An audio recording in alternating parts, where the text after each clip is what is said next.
Welcome to Comics Bazaar, the channel of comics commentary and arcana.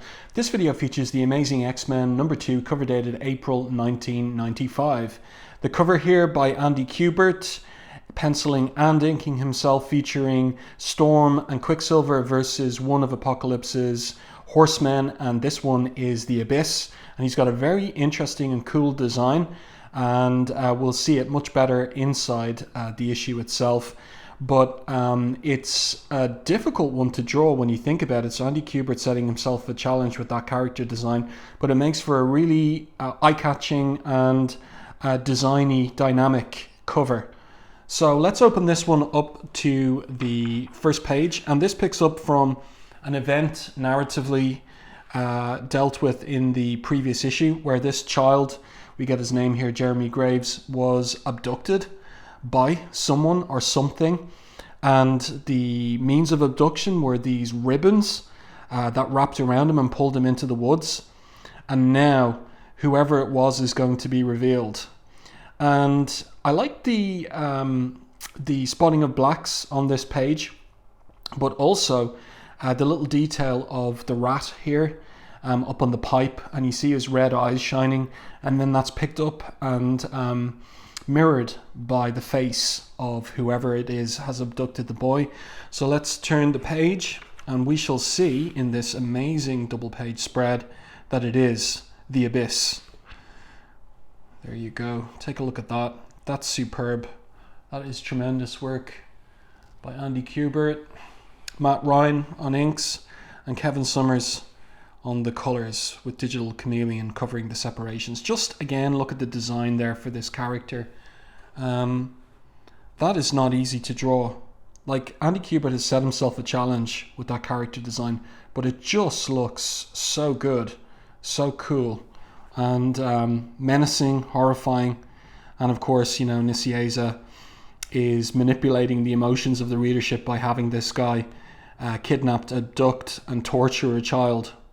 So the title of the story is Sacrificial Lambs, and the creative team: Fabian Nicieza, writer; Andy Kubert, penciler; Matt Ryan, inker; Richard Starkings and Comic Craft, the digital lettering; Kevin Summers and Digital Chameleon, the colors. Now let's continue with the story here. So the scene switches to the shores of Maine, this Booth Bay harbor town, and this is where the great airlift from Apocalypse's empire in North America is going to take place and bring human refugees to Eurasia, where they can be ostensibly safe. And in the previous issue, these characters here, this Brotherhood, showed up and reprogrammed the Sentinels to attack the X-Men and the humans. But Exodus here attacks the Brotherhood, and the leader here, Madry, addresses two of the members of the Brotherhood, Vanessa and Madison. You know what you must do. Go now, hurry, and may Apocalypse bless your mission.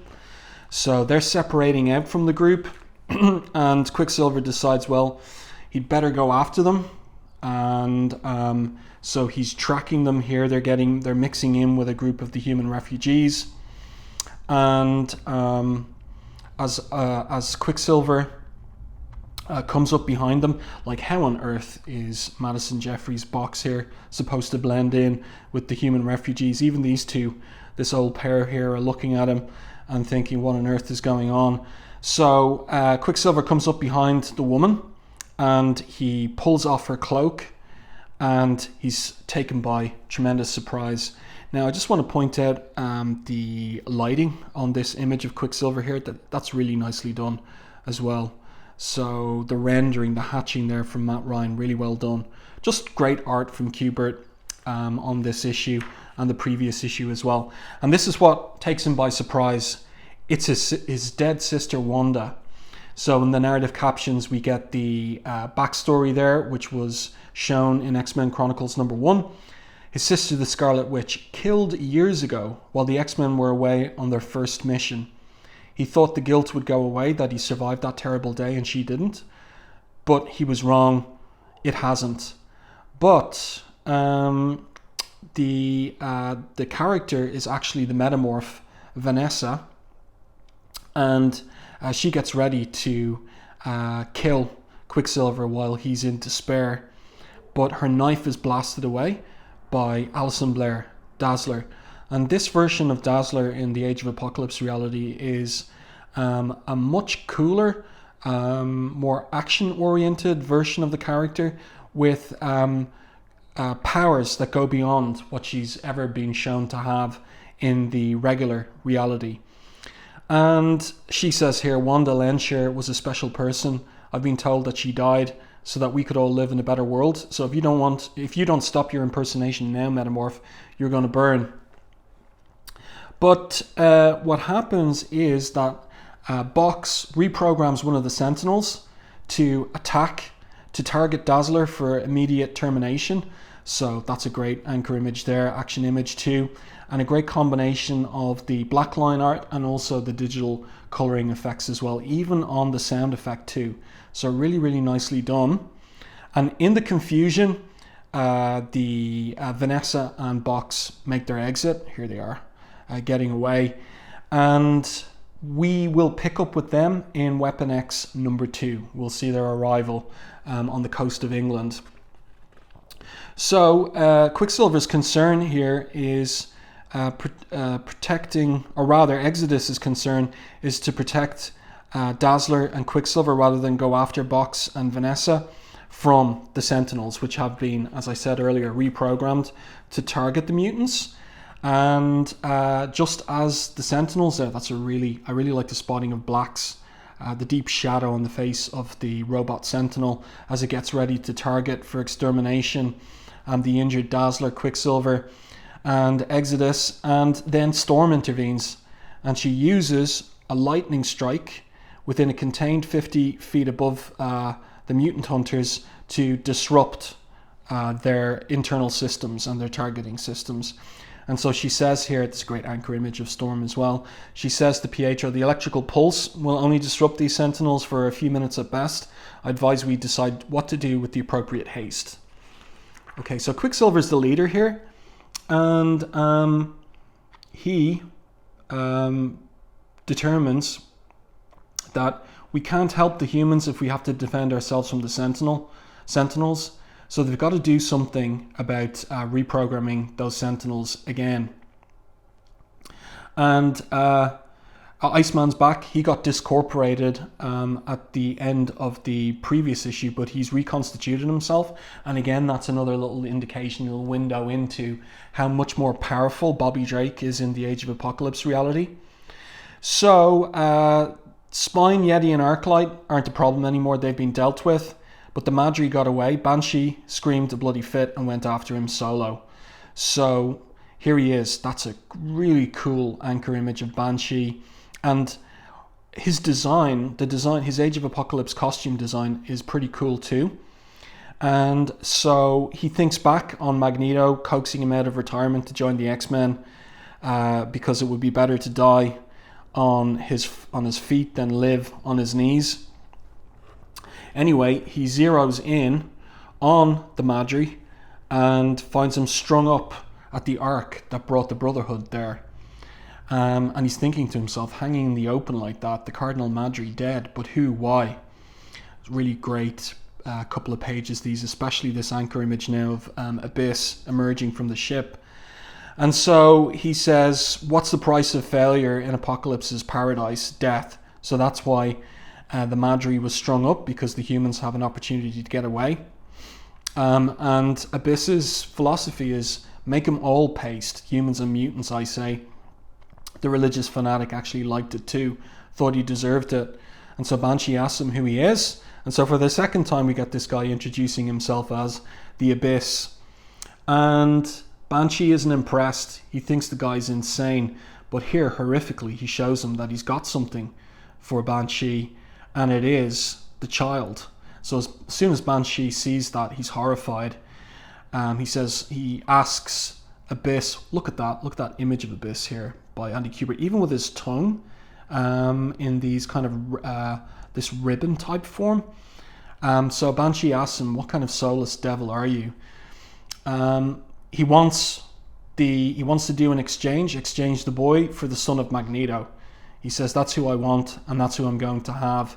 Get him, Banshee, tell him to come to me, or the kid dies. I got a score to settle with that arrogant speedster. So what could the score be?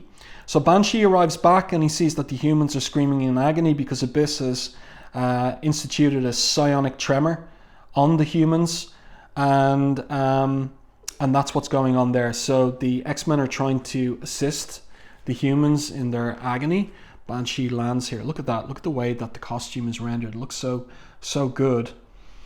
And here we go. Like, Banshee gets around to telling Quicksilver that Abyss is holding a child hostage. Now we've got a little error here in either the art, the coloring, or the lettering, because this is supposed to be Quicksilver asking a child where, and the way that the hair is being colored is like it's Banshee. So I think this is a miscommunication between among the art team, between Kubert, Ryan, and Kevin Summers on the colors. But why I said like maybe it's even an error in the art is because that hair doesn't look like Quicksilver's hair. It looks a little bit more like Banshee's. So that's the confusion point there, whether maybe Kubert intended that to be Banshee, but the way that the dialogue is being laid out, it's clearly supposed to be Quicksilver. Another point is I simply just like that tight 3/4 profile up shot on the character, and the lighting and hatching on the face as well, nicely done. So Storm says she's going to go with Quicksilver. Banshee points him to the location of the Ark and Abyss, and then we get this moment between Quicksilver and Storm.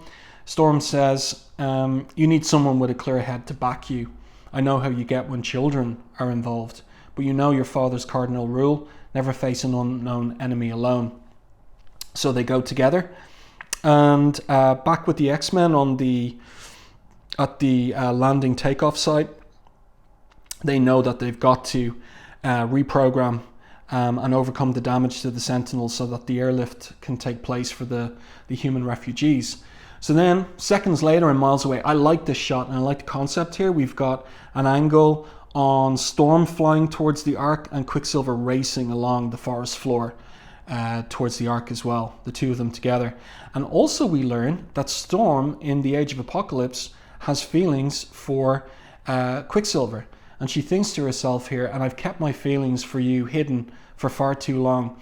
Ironic, isn't it, Aurora, that you chose this time, when you may very well be helping to precipitate the end of the world, to allow yourself the opportunity to love someone, to be human. So anyway, back to the action. They're at the door to the Ark. That's a really cool design and drawing of this ship. And they both feel it's simply too convenient that the door is open, and Quicksilver makes the point it's an obvious trap. But then Abyss shows them the child, and who goes after him? Will it be Quicksilver, or will it be Aurora with her clear head? Well, it turns out to be Storm that goes to the rescue of the child, and Quicksilver follows in, and he finds her comforting the child who's catatonic, and asks, where is this Abyss character? Why would he let the boy go free once we got here? And then we see the ribbons fripping around his leg. So here we go. Here comes the monster now. And of course, Quicksilver, fastest man alive, skips out of those binding ribbons, and he's grabbed them there in his fist. That's a nice visual. And he says to Abyss, you regard human life in such a context like chewing gum that you throw out once it's lost its flavor. You're a disgusting creature, says Quicksilver. No wonder you've been made one of Apocalypse's horsemen. And Abyss retorts, I earned it. I worked my butt off to climb up the Blue Lips ladder. And of course, Apocalypse's philosophy is survival and promotion of the fittest and the strongest. So Storm is using her powers against Abyss, but she says it's futile. There's no substance to him. And this is where Quicksilver gets enraged. He says here, like they're dialoguing together, and Quicksilver is tackling Abyss in order to protect Storm and the child. And he says to him, when will any of you ever learn? Having mutant powers doesn't give us the right to dominate others. If it did, wouldn't the world have become a better place since Apocalypse took over? So a little bit of a philosophical discussion here. And Abyss retorts, and that's where we go round again, because you don't seem to glom onto the fact that the world is better because we're on top. And Quicksilver replies, better to rule in hell than to serve in heaven. He's referring to Milton's Paradise Lost. I think not, madman. Perhaps I'll never be able to change your mind about how truly wrong you are. And he just starts punching away at Abyss, as Abyss is like trying to wrap around him. But of course, Quicksilver is super fast. Let's get past these ads and see what the outcome of this is. And this is really cool. This is an interesting climax. He punches Abyss's head into his own blackened soul. And what in effect he's done is that Abyss has been punched into the endless dimensional void of his own body. And then the child is relieved, emerges from that catatonic state, and is grateful, of course, to Quicksilver for the rescue. So they emerge out of the ship and they return to the coast in order to see how the X-Men are getting on. And here we go. The liftoff, the airlift is taking place. And that's really nicely done by Kubert and team. So we've got the Sentinels there kind of in the background with the digital coloring, but it works well, it reads well, and they're taking off with the human refugees. So, and it looks like the way it works is they get into these transports that go on the back of the Sentinels in order to be transported to Eurasia. So the child is reunited with his family, and you've got Quicksilver and Storm holding hands. I just thought about this just in this moment. We've got two characters with white hair who are building towards a relationship with each other, and who've got comparable color schemes in their costumes as well. Interesting that. So the family reunited, we get a nice shot of that there. And we have, again, this is one of Dazzler's new powers in the Age of Apocalypse reality. She can project a holographic image of herself to communicate with other members of the team. So here she is saying, welcome back. They follow Quicksilver's orders. The harmonics work like a charm. That's Banshee's harmonics on the Sentinels. We reprogrammed the Sentinels, caught them in a logic bind. That's always the way that Sentinels are defeated. Secondary programming, hunt mutants. Primary programming, prevent humans from coming to harm. One conflicted with two, but one was more important. So they actually asked us if we would help them. So that's how they're taking off with their human cargo en route to Europe. Quicksilver, that's a great shot of Quicksilver. Again, the spotting of blacks and lighting on his face, really nicely done. He says to Storm, I just pray that we have enough time left to find out whether machines can be made to see the light of reason, and if machines can be made to see the light of reason, so too eventually might flesh and blood. So that's what he says. I hope that we've enough time left to find out, can they head off a truly apocalyptic ending to the world. And then we switch to the author of all of this, New York City. It's the imperial headquarter of Apocalypse. This is his palace here in the middle of a ruined Manhattan. And we have his factotum, Rex, who is torturing Karma here, trying to get information on Magneto and the X-Men's base, the X-Mansion. He knows now that it is the X-Mansion where they're hiding out, but he wants additional information. And who else is here too with Apocalypse except for Sebastian Shaw? So Sebastian Shaw, of course, a mutant, and he's allied with Apocalypse in the Age of Apocalypse reality. And Karma is the business partner, so to speak, of Warren Worthington and his nightclub, Heaven.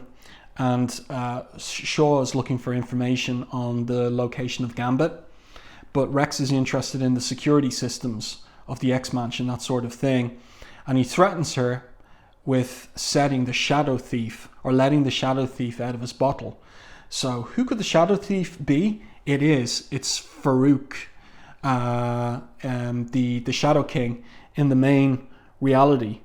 So that's interesting that he also features in this Age of Apocalypse reality, and he is allied with Apocalypse. And speak of the devil, here he appears. Great top-down shot on him here by Kubert and the team. And Apocalypse basically has had enough. He's not interested in security secrets for the X-Mansion. He is ready to go up against Eric, his foe, his friend. He says we shall see who is truly fit enough to survive. And so next up, Apocalypse versus Magneto. And that's going to be a heck of a hell of a fight. So there you go. I do hope that you enjoyed this review and commentary on Amazing X-Men #2. If you did, please like the video on YouTube. And if you haven't done so already, subscribe to the channel and stay tuned for more content like this.